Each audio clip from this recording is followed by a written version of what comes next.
আওয়ামী লীগের প্রেতাত্মা যদি না থাকতো তাহলে ওয়াকারের মতো একটা সেনা প্রধানই বাংলাদেশে থাকতো না।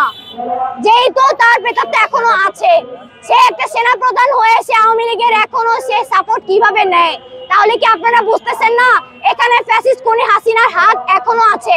সে এখনো ওই প্রেতাত্মাদের মাধ্যমে সে শক্তি চালাচ্ছে এবং সে বাংলাদেশের মাটিতে সে পা দিতে চাচ্ছে। তাহলে এটা কাদের জন্য? সেই প্রেতাত্মা, সেই ফাঁসিবাদ, সেই স্বৈরাচারদের জন্য।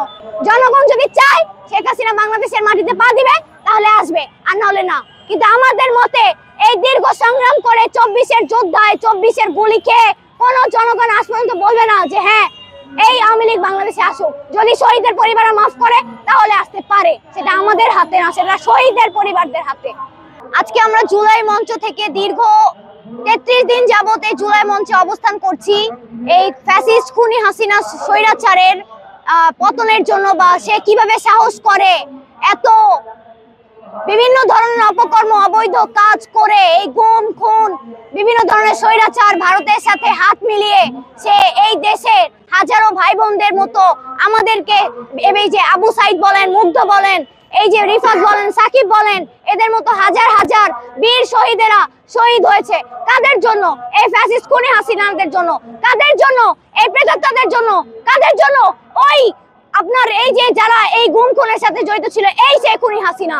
তো এই সে খুনি হাসিনা কিভাবে বাংলাদেশের মাটিতে পাড়া দেয়, কিভাবে সে সাহস করে এই ওয়াকার রাষ্ট্রপতি কিভাবে তাকে ছাই দেয়, সেই অবস্থানের ভিত্তিতে আজ আমরা জুলাই মঞ্চ থেকে আজ আমরা অবস্থান নিয়েছি যেন এই ফ্যাসিস্ট খুনি হাসিনা স্বৈরাচার এই বাংলাদেশের মাটিতে যেন পা দিতে না পারে। এবং আমার আরেকটা কথা থাকবে, সবার উদ্দেশ্যে একটা মেসেজ থাকবে, এই শহীদেরা 200 থেকে হাজারো শহীদ হয়েছে, আপনারা তাদেরকে প্রশ্ন করেন না কেন যে তারা কি আওয়ামী লীগকে আনতে চায়? তারা বলবেন না কেন জানেন? তাদের সন্তানেরা আজকে শহীদ হয়েছে, এই মাটিতে শাহিত হয়েছে। কাদের জন্য? ফ্যাসিস্টদের জন্য, খুনি হাসিনার জন্য। তারা যদি মাফ করে তাহলে এই ফ্যাসিস্ট খুনি হাসিনা আসতে পারবে। তারা, আমার মনে হয় না তারা কোনোদিন এই হাসিনাকে মেনে নিবে।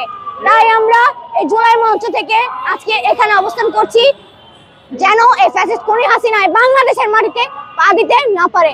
সবার উদ্দেশ্যে আমার একটা মেসেজ, আপনারা সতর্ক থাকেন। আগামী বাংলাদেশ যেন সুশীল, সমৃদ্ধ এবং স্বাধীনভাবে আমরা বেঁচে থাকতে পারি, এই এক একটা খুনি হাসিনার মতো যাতে বাংলাদেশে হাসিনা না বের হয় সেই দিকে আপনারা লক্ষ্য রাখবেন। ধন্যবাদ। এখানে আমরা স্পষ্ট দেখতেছি সেনা প্রধানেরই হাত আছে এখানে, না হলে সে কথাটা কেন বলবে যে আই ডোন্ট কেয়ার? এই কথাটা তো তার বলা উচিত হয় নাই। সে বাংলাদেশের রাষ্ট্রপতি ওয়াকার, সে ভুলে গেছে সে একটা প্রধান, সেনা প্রধান সে। তাহলে সে কিভাবে এই কথাটা বলতে পারে? সে আজকে পাওয়ারটা নিচ্ছে ওই ফ্যাসিস্ট খুনি হাসিনার হাত ধরে। তাহলে আপনারা বুঝতেছেন না এই ব্যাপারটা, যে সেখানে তো ফ্যাসিস্ট খুনি হাসিনারই হাত আছে। আচ্ছা, বলা হচ্ছে আওয়ামী লীগ ছাড়া ইনক্লুসিভ নির্বাচন হবে না, আপনি কি মনে করেন? আওয়ামী লীগ ছাড়া নির্বাচন হবে না আমরা মনে করি। এত কষ্ট, এত ফ্যাসিবাদ, এত গুলি খেয়ে আমরা যেহেতু সংগ্রাম করে আমাদের এই নতুন বাংলাদেশ পেয়েছি, আমরা চাই না এরকম বেঈমান, এরকম খুনি, এরকম গুমখোর, এরকম ঝুলখোর, এরকম ফ্যাসিস্ট বাংলাদেশে আসুক।